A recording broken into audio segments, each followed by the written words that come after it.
O presidente da Câmara, Hugo Motta, informou ao Supremo Tribunal Federal que agora é porrada para tudo quanto é lado, que realizou o bloqueio de verbas e do salário da deputada Carla Zambelli.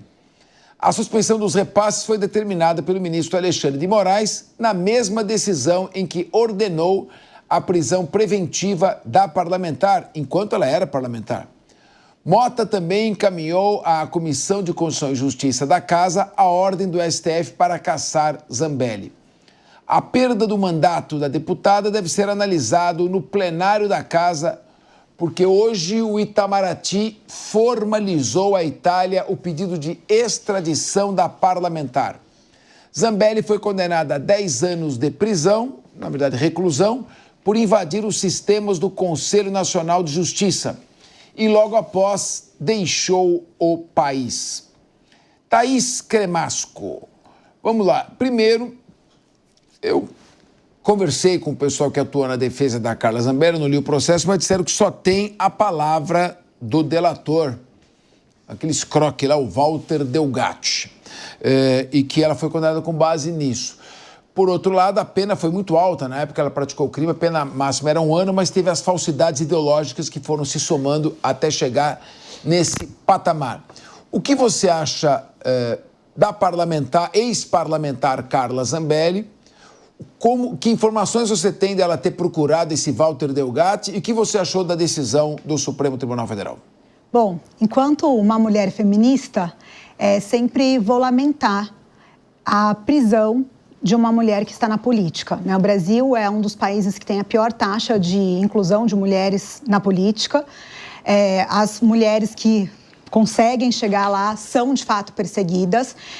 Não sou uma grande admiradora, aliás, sou zero admiradora da pessoa da Carla Zambelli, mas o fato é que o crime foi cometido, mas o que me chama atenção em todo esse processo é que o corréu, né, o hacker em si, a pessoa que invadiu o sistema do CNJ, que fez o documento falso, teve uma pena menor que a dela.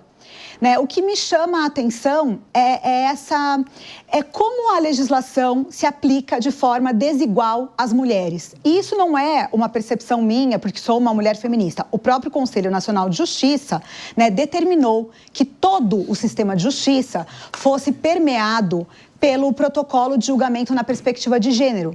O que significa dizer que os juízes são obrigados a olhar a questão do gênero na hora de julgar um processo. Então, às vezes, mas eu acho injusto, mas eu acho que feminista não tem que achar nada. Aqui no Brasil, CNJ já determinou, juízes, olhem para a questão de gênero. E a Carla Zambelli, sim, está errada, tem que ser punida, mas me causa estranheza que a pena dela seja maior do que o corréu, que é um homem e que, de fato, fez a invasão, que fez tudo. Então, sim, tem um pouco de violência de gênero envolvida, se não for muito, dentro desses processos. Então, isso serve para dizer que o feminismo é para todas, até para as mulheres que não acreditam, que criticam o feminismo.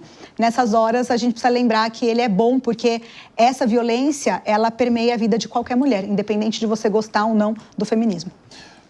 Ricardo Roos. Olha, eu acho que, no caso aqui, apenas para esclarecer, concordando com a necessidade urgente de combate a qualquer tipo de violência contra a mulher, mas eu acho que o hacker, no caso, Thaís, foi delator.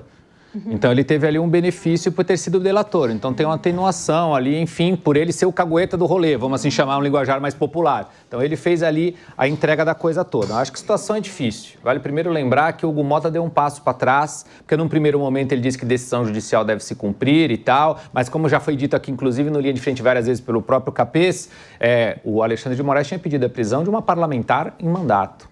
Aí o Hugo Motta deu um passo para trás, resolveu colocar agora a discussão do mandato da Carla, recebeu uma pressão, importante dizer isso, colocar em plenário, vai para a CCJ agora, primeiro passo, depois vai para plenário, que é o caminho correto para, então, a perda do mandato da parlamentar. Mas o processo correu bem rápido, a coisa já aconteceu, o Itamaraty já solicitou, inclusive, extradição da Carla, vamos ver como é que vai ser recebido isso lá pela Itália, que pode ou não pode fazer extradição, ela vai pedir para ser... para ficar na Itália, enfim, tem muita água para rolar por baixo disso, mas de qualquer maneira, o crime foi cometido, a parlamentar fugiu do Brasil, está lá na Itália e provavelmente isso não vai acabar muito bem para Carla Zambelli. Quase foi aí, hein, Belucci? Lembrando que a palavra do delator isoladamente não serve nem para ser recebida a denúncia. A palavra do delator isoladamente não autoriza nem a decretação de prisão preventiva. A palavra do delator é apenas uma indicação para que a polícia faça as investigações.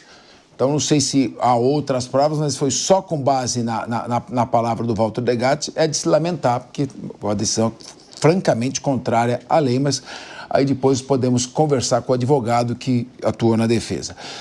Renato Dorgan, o que você acha? Também, de qualquer maneira, ela se expôs a uma situação. Vamos falar português claro. Foi a decisão dela sacar uma arma em plena Alameda Lorena, esquina com o Joaquim Eugênio de Lima, e perseguir um sujeito, entrar numa panificadora para ameaçar o sujeito. Isso às vésperas da eleição, né? Obrigado por ajudar o Bolsonaro. E aí, segundo, ela se expôs novamente de se envolver com esse indivíduo, só de conversar com esse sujeito. Sim. O que você acha, você que é um especialista em ciência política, como é que você analisa esses fenômenos que surgem de 1 milhão de votos, 1,5 milhão de votos, pegam todos os votos que tem, não sobra para os outros, para fazer esse tipo de coisa? A Carla Zambelli é um ícone, né, da extrema-direita. Ela apareceu muito ali sempre se expôs muito. Tem uma coisa, né? Uma coisa é você ter votos, né? Outra coisa é você ser político. A política, ela requer uma série de coisas. Você vê ali que ela não está tendo grandes defesas dos pares, né? Ela foi... né? Normalmente, político ali, ele carrega feridos, né? Ninguém está carregando ela. Deixaram ali no front e parece que ela fez um absurdo. Ela sempre se expôs nas opiniões, ela foi muito sempre agressiva, principalmente em relação ao Supremo. Aí cabe muito mais a você e aos entendedores ali da Constituição, mas a prisão dela, claro que deve ter uma carga ali de pesada ali, política também, né? Claro que deve ter elementos ali, ela invadiu o CNJ, é um absurdo total, mostra ali que ela não tem noção ali da realidade e dos limites das coisas, e mostra mais ainda que existe um corte de deputados, isso ao mesmo tempo, é bom porque é disruptivo, ele é fora da política tradicional, mas ao mesmo tempo são deputados que não compreendem como é a questão política, o jogo político, que existe ali um rito, até um código ali entre eles, ela sempre furou esses códigos, abriu ali várias reuniões ali, os teores, vazou para a imprensa em vários momentos, a rede social dela sempre foi muito intensa. Ela nunca, na verdade, ela não é uma política, eu não enxergo ela assim, eu enxergo ela como uma grande, uma personalidade polêmica, que escolheu um lado ali de uma maneira muito efusiva, um fenômeno eleitoral, mas parece que ela ainda não virou uma política em si. Eu acho que, se for provado, tudo isso foi provado e com elementos probatórios, tem que estar dentro do processo legal, direito ali, tudo, ela tem que responder, sem dúvida nenhuma. Invadiu um órgão do governo ali e cometer um crime, ela tem que responder. Mas eu fico impressionado como alguns elementos ali são largados no meio da guerra e abandonados. Ela está abandonada ali. Eu realmente tenho... Não vou ter dó, é uma palavra muito forte, mas eu me apiedo da situação dela, realmente Eu fico triste que tenha acontecido isso com uma pessoa que teve a votação que ela teve, onde ela chegou e terminar dessa maneira. Agora, o João Belucci, queria pedir licença aqui, o nosso telespectador, quem tiver interesse, acessar no site Consultor Jurídico, né, que é Consultor Jurídico, Fernando Capês. Coloca ali o caso Robinho, onde eu escrevi um artigo, com o Emerson Tawil, que é nosso debatedor aqui também.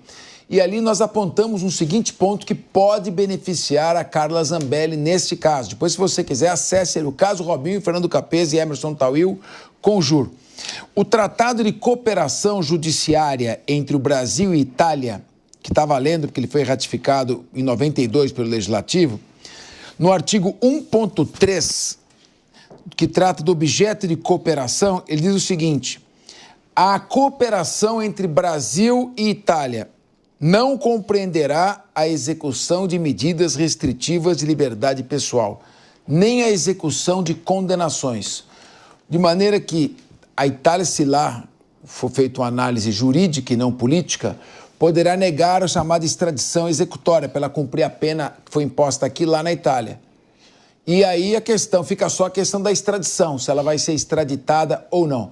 João Bellucci, você como um italiano de cidadania, dupla cidadania, e primo da grande atriz Mônica Bellucci, o que você entende aí desse caso? Qual a sua avaliação? Veja, Capezzo, que sempre há um estranhamento, é que diversos outros políticos têm processos no Supremo que prescrevem e o da Carla Zambelli voou, foi super rápido, então que seja assim com todos seria o ideal realmente. E o que o Renato mencionou é bastante importante no sentido de que a Carla realmente foi abandonada pelos grandes expoentes da direita. Eu achei um equívoco, talvez. A Carla Zambelli está dentro daquele contexto de dezenas, centenas de ativistas digitais que foram alçados ao parlamento, quando o ideal seria um misto de ativista digital com burocrata, porque lá dentro você precisa fazer política e burocracia, e nem sempre os ativistas digitais estão antenados ou adaptados ali a essa questão, mas ela teve bastante tempo de mandato para aprender e se adaptar. Agora, ou seja, os aliados a abandonaram. O Hugo Motta só agiu após enorme pressão para que ele cumpra a lei, cumpra a Constituição e submeta o caso ao plenário. Isso está muito claro.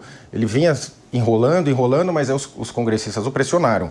E é importante dizer que essa queda da Zambelli também tem um efeito cascata, tanto em fundo eleitoral partidário do PL, quanto leva alguns outros deputados a reboque, eleitos com o voto dela, já que tem essa questão do coeficiente eleitoral que acaba tendo a figura dos puxadores. A Carla Zambelli era uma das puxadoras. E como você mencionou, Capezzo, os advogados mencionaram a questão da prova, me parece bem pouco robusta. É um julgamento que tem traços políticos, evidentemente. Ela optou, uma decisão dela, por sair do país. De alguma forma pode colaborar em denunciar ou expor ao mundo o que ela entende que acontece no Brasil, como outros grupos já fizeram quando o Lula foi condenado. Enfim, é plenamente lícito você ir fora do país e apontar o que você entende como indevido aqui. Muitas das críticas que ela tem, até em grande parte, até concordo. Mas é mais uma vez o judiciário se intrometendo ali na escolha soberana dos votantes, né, dos eleitores, e a Carla Zambelli foi prejudicada, mas o que eu estranho realmente é esse abandono por parte das lideranças. Não teve nem esticou a mão para falar, Zambelli, você foi vítima de uma injustiça, algo assim, não teve. A direita precisa estudar um pouco mais e ser bem representada.